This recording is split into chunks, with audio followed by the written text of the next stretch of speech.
村民们来到了神医的家，他们去找来了神医。村民们急忙地说：神医，有人说我们种的蘑菇有毒，他们还诬陷村长，求求你帮帮我们，还我们村长一个清白吧。神医一听，他没想到这里竟然会发生这样的事，竟然还会有这样的人。神医回答说：好，我这就去。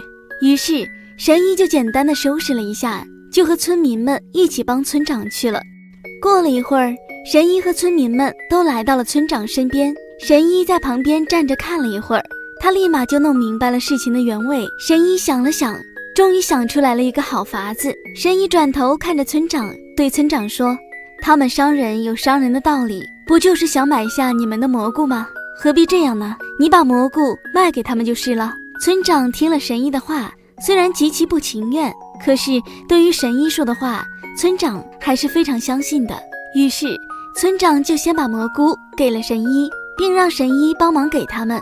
神医收下了村长的所有蘑菇，然后神医偷偷地往蘑菇上下了药，才把蘑菇卖给了商人，并让商人和外人们带回去。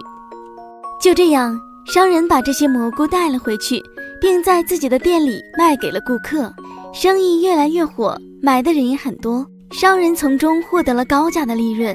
到了晚上，商人开心地捧着那些钱睡不着觉，然而他不知道自己终会付出代价的。果然，没过几天，各种问题就出现了。那些买了商人蘑菇的村民们，因为吃了他的蘑菇，造成他们的全家人都出现了头疼和肚子疼。村民们很是生气，就决定要去找商人为自己讨回公道。